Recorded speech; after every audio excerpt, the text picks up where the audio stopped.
पश्चिम बंगाल की 30 और असम की 39 सीटों पर आज दूसरे चरण का मतदान जारी है। चुनाव आयोग के मुताबिक विधानसभा चुनाव के दूसरे चरण में दोपहर 3 बजे तक असम में करीब 58% और पश्चिम बंगाल में करीब 61% वोटिंग हुई है। दूसरे चरण में सबसे अहम मुकाबला नंदीग्राम का है। बंगाल की हॉट सीट नंदीग्राम में बीजेपी के शुभेंदु अधिकारी और टीएमसी से खुद मुख्यमंत्री ममता बनर्जी मैदान में है। वोटिंग के दौरान एक पोलिंग बूथ पर जमकर हंगामा भी हुआ। टीएमसी कार्यकर्ताओं का आरोप है कि उन्हें मतदान करने से रोका गया। टीएमसी के आरोप के बाद खुद मुख्यमंत्री ममता बनर्जी व्हील चेयर पर वहां पहुंची और आम लोगों से बात की। ममता ने कहा कि उत्तर प्रदेश और बिहार में आए लोग माहौल खराब कर रहे हैं, बाहरी गुंडे वोटिंग प्रभावित कर रहे हैं। चुनाव आयोग से भी कोई कार्रवाई नहीं हुई। ममता ने बूथ से ही फोन पर राज्यपाल से बात की। नंदीग्राम के कमलपुर के पास भाजपा उम्मीदवार शुभेंदु अधिकारी के काफिले पर हमला हुआ। हमले में मीडिया की गाड़ियों को भी नुकसान पहुंचा। शुभेंदु ने आरोप लगाया कि यह पाकिस्तानियों का काम है। उस बूथ पर एक विशेष समुदाय के मतदाता हैं जो ऐसा कर रहे हैं। प्रधानमंत्री नरेंद्र मोदी ने तीसरे चरण के चुनाव के लिए बंगाल के जयनगर में प्रचार किया और ममता बनर्जी पर जमकर निशाना साधा और कहा कि दीदी जिस तरह यूपी और बिहार के लोगों के खिलाफ दुश्मनी की भाषा बोल रही हैं, वो उनकी राजनीतिक समझ पर सवाल पैदा कर रहा है। भारत का संविधान आपको इसकी इजाजत नहीं देता कि आप दूसरे राज्यों का अपमान करें। पीएम मोदी ने कहा कि दीदी की समस्या क्या है, ये सुंदरबन का इलाका जानता है। घुसपैठियों को खुश करने के लिए दीदी बंगाल के लोगों को भूल गई। वहां उन्नयन के नाम पर उन्होंने 10 साल में क्या किया, इसका कोई ठोस जवाब दीदी के पास नहीं है। ममता दीदी को जय श्री राम के आह्वान और दुर्गा जी की प्रतिमा के विसर्जन से दिक्कत रही है।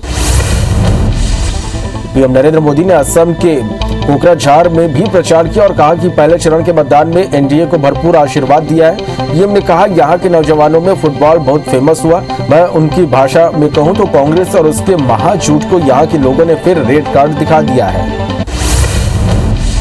असम में प्रचार करते हुए पीएम मोदी ने लोगों को अफवाह फैलाने वालों से दूर रहने की अपील की है। पहले चरण की तरह दूसरे चरण में भी लोगों से आशीर्वाद की उम्मीद है। असम में डबल इंजन की सरकार की भव्य विजय के लिए भरपूर मतदान करने को कहा। पीएम ने मतदान की मिल रही खबरों को एनडीए के लिए उत्साहजनक कहा। असम में पश्चिम बंगाल में दूसरे और चरण की वोटिंग जारी है। इस खास मौके पर पीएम नरेंद्र मोदी ने ट्वीट कर ज्यादा से ज्यादा वोट करने की अपील की। असम के लिए दूसरे चरण में सभी पात्र मतदाताओं से पीएम ने अपील करते हुए अपने मताधिकार का प्रयोग कर लोकतंत्र के त्यौहार को मजबूत करने का। वहीं पश्चिम बंगाल के लोगों से भी उन्होंने रिकॉर्ड नंबर में वोट डालने की अपील की। केरल के अदूर में उत्तर प्रदेश के मुख्यमंत्री योगी आदित्यनाथ ने रोड शो किया और जनता को संबोधित करते हुए कहा कि केरल ने बारी बारी से यूडीएफ और एलडीएफ को समर्थन दिया, लेकिन दोनों ने हमेशा केरल की जनता के साथ विश्वासघात किया। विकास के नाम पर मुस्लिम लीग और कांग्रेस का गठबंधन केरल की सुरक्षा के साथ धोखा कर रहा है। तमिलनाडु में गृहमंत्री अमित शाह ने जनसभा करते हुए कहा कि डीएमके और कांग्रेस पार्टी के मन में तमिलनाडु की जनता की चिंता नहीं है। सोनिया गांधी को राहुल गांधी की चिंता है और स्टालिन को उदयनिधि की चिंता है। ये दोनों अपने बेटों के लिए काम कर रहे हैं। बीजेपी के दिग्गजों का प्रचार अभियान जारी है और इसी कड़ी में बीजेपी अध्यक्ष जेपी नड्डा ने केरल के अट्टीगल में जनसभा की। बीजेपी ने 40 करोड़ महिलाओं के लिए जनधन खाते खोले। त्रिशूर में महिला के सवाल पर जवाब में उन्होंने ये बात कही। सीएम भूपेश बघेल 3 अप्रैल तक असम में कई कार्यक्रमों में शिरकत करेंगे। विधायक और असम चुनाव प्रभारी सचिव विकास उपाध्याय ने इसकी जानकारी दी। इसके साथ ही उन्होंने असम में जीत का दावा किया। विकास ने कहा कि असम में कांग्रेस महागठबंधन को भारी बहुमत से जीत मिलेगी। राहुल गांधी पर पूर्व सीएम रमन सिंह ने ट्वीट कर अटैक किया। रमन सिंह ने लिखा, विज्ञापनों के झूठ से बाहर आकर छत्तीसगढ़ में सत्य का ज्ञान करिए। रमन सिंह ने 36 में से एक भी वादा पूरा नहीं करने का आरोप लगाया। कांग्रेस ने पलटवार कर कहा कि सिर्फ भ्रम फैलाना बीजेपी का काम हो गया है। एमपी में सीएम शिवराज सिंह चौहान का गुजरात दौरे में नर्मदा सागर संगम स्थल पहुंचे। सीएम शिवराज ने पत्नी साधना सिंह के साथ पूजा अर्चना की। भरूच के पास अरब सागर में नर्मदा नदी मिलती है।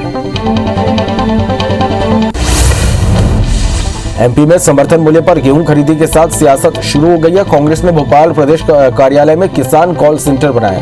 बीजेपी ने गेहूं खरीदी पर सियासत के लिए कांग्रेस पर तंज कसा है। सांसद ज्योतिरादित्य सिंधिया ने लिखा, सीएम शिवराज को पत्र लिखा है। फसलों को हुए नुकसान के मुआवजे को लेकर पत्र लिखा गया है। कांकर, भेड़का और बिल्हेरू में आग से कई इलाकों में गेहूं की फसल जलकर खाक हो गई। 3 से 4 किलोमीटर तक फैली आग से किसानों को भारी नुकसान हुआ था। टैक्स बढ़ाने के भारी विरोध के बाद इंदौर नगर निगम बैकफुट पर आ गया। सीएम और नगरीय प्रशासन मंत्री से चर्चा के बाद नगर निगम ने टैक्स बढ़ोतरी का फैसला वापस ले लिया। कांग्रेस ने आज ही जन जागरण यात्रा निकाली थी। कोरोना से बचाव के लिए टीकाकरण अभियान का तीसरा चरण आज से शुरू हो गया। पहला टीका लगने के 74 दिन बाद शुरू हुए तीसरे चरण में 45 या उससे अधिक आयु के सभी लोगों को वैक्सीन की पहली खुराक दी जाएगी। अब 45 से 59 साल के आयु वर्ग वालों को टीका लगाने कोई मेडिकल सर्टिफिकेट नहीं दिखाना होगा। तीसरे चरण में ऐसे करीब 40 करोड़ लोगों को वैक्सीन देने का लक्ष्य रखा गया है। कोरोना की दूसरी लहर के बीच देश में 6 महीने बाद 28 मार्च को दुनिया में सबसे ज्यादा 68,020 नए कोरोना मरीज मिले थे। यह आंकड़ा पिछले 169 दिनों में सबसे ज्यादा है। बता दें कि पिछले साल 10 अक्टूबर को 74,418 मामले सामने आए थे। देश के 15 से ज्यादा जिलों में कोरोना की दूसरी लहर ने भयावह रूप ले लिया, जबकि आज कोरोना के 72,000 मामले सामने आए। कोरोना की दूसरी लहर तेजी से बढ़ने के साथ ही अब टेस्टिंग भी बढ़ा दी गई है। अब एक बार फिर हर रोज 10 लाख टेस्ट किए जा रहे हैं। मार्च के दूसरे हफ्ते से अब तक पिछले 15 दिनों में टेस्टिंग 38% बढ़ा दी गई। जनवरी में कोरोना के मामले कम आने के कारण प्रतिदिन टेस्टिंग का आंकड़ा घटाकर 6 लाख कर दिया गया था। छत्तीसगढ़ में कोरोना का हाहाकार जारी है। बुधवार को प्रदेश में रिकॉर्ड 4,563 नए मरीज सामने आए। प्रदेश में कोरोना के नए मरीजों का ये अब तक का सबसे बड़ा आंकड़ा है। साथ ही 24 घंटे के आंकड़ों में छत्तीसगढ़ महाराष्ट्र के बाद देश में दूसरे नंबर पर है। कल रायपुर में रिकॉर्ड 1,291 नए मरीज सामने आए, जबकि दुर्ग में 1,199 नए मरीज सामने आए। रायपुर में अब तक 16 कंटेनमेंट जोन बनाए जा चुके हैं। इन कंटेनमेंट जोन में 1,110 घर शामिल है, जबकि करीब 4,500 लोग कंटेनमेंट जोन में कैद हैं। मध्य प्रदेश में भी लगातार बढ़ रहे कोरोना संक्रमण को लेकर सरकार नए फैसले ले रही है और अब से प्रदेश के हर जिले में रविवार को लॉकडाउन रहेगा। साथ ही 3 महीने के लिए स्वास्थ्य सेवाओं को एस्मा के दायरे में लाया गया है और 15,482 बेड बढ़ाने के निर्देश भी दिए गए हैं। मध्य प्रदेश में बढ़ते कोरोना संक्रमण पर सरकार ने सख्ती बरतना शुरू कर दिया। सरकारी और निजी अस्पतालों में एस्मा लागू कर दिया गया। अब डॉक्टर्स इलाज से इनकार नहीं कर सकेंगे। साथ ही एस्मा के उल्लंघन पर जेल भेजने का भी प्रावधान किया गया। पूरे देश में कोरोना संक्रमण तेजी से पैर पसार रहा है। इस बीच कर्नाटक में जेडीएस नेता और पूर्व प्रधानमंत्री एचडी देवगौड़ा भी कोरोना से पॉजिटिव हो गए। साथ ही एचडी देवगौड़ा की पत्नी चंद्रमा भी संक्रमित पाई गई है। जबलपुर में वैक्सीनेशन के लिए 180 सेंटर बनाया गया। जिले के लिए 25,000 लोगों का टीकाकरण का लक्ष्य। बढ़ते कोरोना संक्रमण के बीच आज से 45 प्लस वालों के लिए वैक्सीनेशन शुरू हो गया है। ज्यादा से ज्यादा लोगों को कोरोना का टीका लग सके, इसके लिए एमपी सरकार ने जिलों के लिए टारगेट तय कर दिए हैं। दिल्ली में कोरोना मामलों में बढ़ोतरी होने के बावजूद गाजीपुर सब्जी मंडी में लोग कोरोना के नियमों का उल्लंघन करते हुए दिखे। हालांकि दिल्ली में भी कोरोना के मामले बढ़ रहे हैं, लेकिन सरकार का कोविड प्रबंधन मजबूती से काम कर रहा है। जबलपुर में निजी लैब और अस्पतालों में कोरोना टेस्ट प्रतिबंधित किए जाने को हाईकोर्ट में चुनौती दी गई। हाईकोर्ट ने राज्य सरकार से जवाब मांगते हुए अगली सुनवाई के लिए 5 अप्रैल की तारीख तय की। कोरोना मामलों से जुड़ी याचिकाओं पर कोर्ट मित्र नमन नागरथ की ओर से हाईकोर्ट में यह आवेदन दायर किया गया था। कोरोना वैक्सीन बना रही फार्मा कंपनियां फाइजर बायोएनटेक ने दावा किया कि उनकी वैक्सीन 12 से 15 साल के बच्चों पर 100% इफेक्टिव है। कंपनी ने बुधवार को एक बयान में कहा कि अमेरिका में 2,250 बच्चों पर किए गए फेज 3 ट्रायल में यह 100% असरदार रही। फ्रांस में कोरोना की तीसरी लहर के बीच देशव्यापी लॉकडाउन लगा दिया गया। आने वाले 3 हफ्ते तक सभी स्कूल बंद रहेंगे।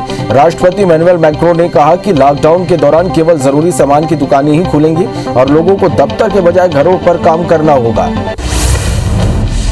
बस्तर संभाग के दूरस्थ पंचायतों में घर पहुंच पेयजल की सुविधा देने के लिए जल जीवन मिशन का काम शुरू हो गया। इस योजना में 4,666 करोड़ रुपए की लागत आएगी।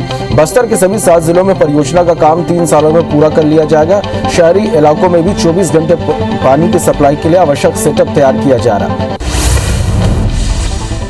गुना में संदिग्ध हालत में हुई युवक की मौत के बाद अस्पताल का मानवीय चेहरा सामने आया। अस्पताल ने परिवार को शव वाहन तक नहीं दिया। मजबूर पिता ठेले पर जवान बेटे का शव रखकर घर ले गया। अंबिकापुर में 4 निलंबित सहायक प्राध्यापकों को बर्खास्त करने की कवायद तेज हो गई है। प्राध्यापकों पर लखनपुर इंजीनियरिंग कॉलेज में 82 लाख रुपए की वित्तीय अनियमितता का आरोप है। प्रबंधन ने एफआईआर दर्ज करने पुलिस को पत्र लिखा है। अंबिकापुर में IB74 की खबर का बड़ा असर हुआ है। कलेक्टर ने सरगवा इलाके में अवैध प्लाटिंग करने पर 80 लाख का जुर्माना लगाया है। साथ ही जमीन की खरीदी बिक्री पर भी रोक लगा दी गई है। राज्य में गोबरा नवापारा का 30 बिस्तरों वाला स्वास्थ्य केंद्र स्टाफ और सुविधाओं के अभाव में सफेद हाथी साबित हो रहा है। यहाँ आसपास के लगभग 40 गांव के लोग उपचार के लिए आते हैं, जिनमें कुरूद और मगरलोड ब्लॉक के सीमावर्ती गांव के लोग भी शामिल हैं। लेकिन इस अस्पताल की छवि अब महज रेफर सेंटर के रूप में रह गई है।